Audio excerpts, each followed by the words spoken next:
प्रातःकाल का सभी को नमस्कार। मैं आचार्य मुन्नालाल शास्त्री आप सभी का हार्दिक अभिनंदन करता हूं। आपका जीवन मंगल में हो, ऐसी ईश्वर से कामना करता हूं।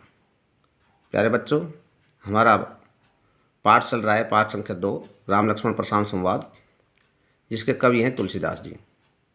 और अभी तक हमने पढ़ा कि लक्ष्मण किस प्रकार से परशुराम जी से कहते हैं कि जो वीर व्यक्ति होता है वो युद्ध के मैदान में युद्ध का कार्य करता है, न कि अपने वीरता का बखान। कायर लोग युद्ध के मैदान में शत्रु को सामने देख करके अपनी वीरता का बखान करते हैं। अभी से आगे लक्ष्मण परशुराम जी से क्या कहते हैं वो हम पढ़ने जा रहे हैं। तुम तो हकाल हाँक जनु लावा, बार बार मोहि लागी बोलावा। सुनत लखन के वचन कठोरा, परसु सुधार धरेउ कर घोरा।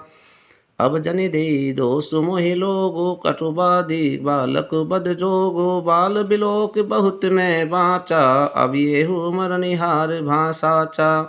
कौशिक कहा क्षमिए अपराधो, बाल दोष गुण गनहि न साधु। खर कुठार में अकरुण को ही, आगे अपराधी गुरुद्रोही। उतर देत छोड़ो बिनु मारे, केवल कौशिक शील तुम्हारे। नेत यही काटि कुठार कठोरे, गुरहि उरिन होते श्रम थोरे। गादि सुन के हृदय हसी, मुनि हरिहर सूज।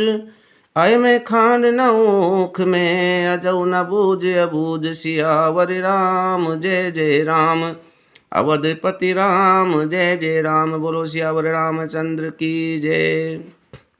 तो लक्ष्मण कहते हैं कि हे परशुराम जी, तुम तो कालू हाँक जनु लावा, बार बार मोहि लागे बोलावा। मेरे को ऐसा लग रहा है जनु जैसे तो तुम कालू हाँक लावा, जैसे तो तुम काल को यानी मौत को हाँक लावा आवाज़ लगाकर बुला रहे हो। हाँक आवाज़ लगाकर, लावा बुला रहे हो। बार बार मोहि लागे बुलावा, और बार बार मोहि मेरे लिए तुम जैसे तो मौत को बुला रहे हो। बार बार मोहि मेरे लिए लागी बुलावा, उस मौत को मेरे लिए जैसे तो तुम आवाज़ लगा करके बुला रहे हो। सुनत लखन के वचन कठोरा, लक्ष्मण के कठोर वचन सुनकर परसु सुधारी धरे कर घोरा।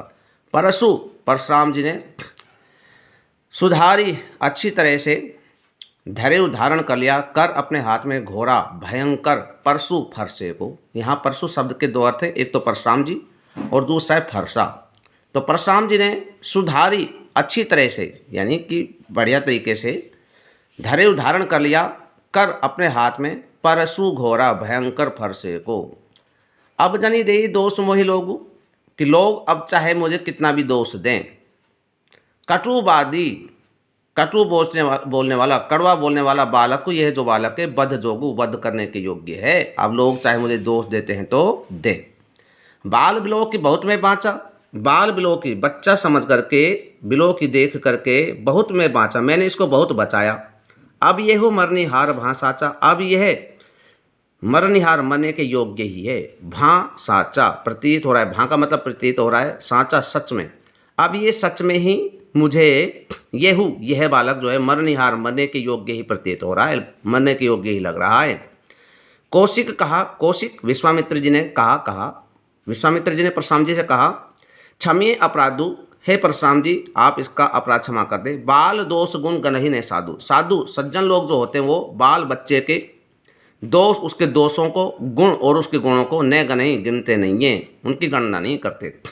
खर कुठार में अकरुण को ही, परशुराम जी कहते हैं कि मेरा खर कुठार, कुठार मतलब फरसा, मेरा फरसा खर बड़ा दुष्ट है, खर का मतलब है दुष्ट।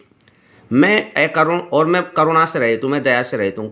कोही और क्रोधी स्वभाव का हूँ। आगे अपराधी गुरुद्रोही, और मेरे आगे जो खड़ा है ये अपराधी है और गुरुद्रोही, और मेरे गुरु से विद्रोह करने वाला है।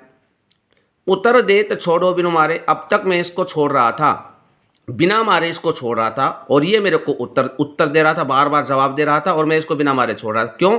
क्योंकि केवल कौशिक शील तुम्हारे, हे कौशिक, हे विश्वामित्र जी, केवल शील तुम्हारे, केवल तुम्हारे सदाचार की वजह से, शील का मतलब सदाचार, केवल तुम्हारे सदाचार की वजह से मैं इसको बिना मारे छोड़ रहा था, वरना ये मेरे से बार बार जवाब देता जा रहा है। नहीं तो अगर तुम्हारा मेरे को ध्यान नहीं होता तो निश्चित रूप से नहीं तो नहीं तो यहीं पर काट डालता। कुठार कठोरे, मेरे कठोर परसे से इसको मैं यहीं काट कर मार देता। गुरही उऋण होते हुए श्रम थोड़े, और गुरु के ऋण से मैं उऋण हो जाता। उऋण का मतलब ऋण से मुक्त हो जाता, होते हूँ हो जाता। श्रम थोड़े, थोड़ा सा परिश्रम करके, थोड़े थोड़ा सा श्रम परिश्रम करके मैं गुरु के ऋण से उऋण हो जाता, ऋण से मुक्त हो जाता।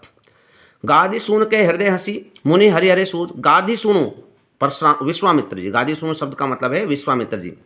विश्वामित्र जी कह रहे हैं अपने हृदय में हंस करके, विश्वामित्र जी अपने हृदय में हंसकर कह रहे हैं, मुनि ही परशुराम मुनि जी को हरि हरे सूझ, सब कुछ हरा ही हरा सूझ रहा है, सब कुछ हरा ही हरा नजर आ रहा है। हरि हरे मतलब हरा ही हरा सूझ नजर आ रहा है, क्योंकि इन्होंने अब तक जितने क्षत्रियों को मारा था तो ये सोचे कि सामने जो लक्ष्मण और राम है ये भी साधारण क्षत्रिय हैं, इनको भी मैं मार दूंगा।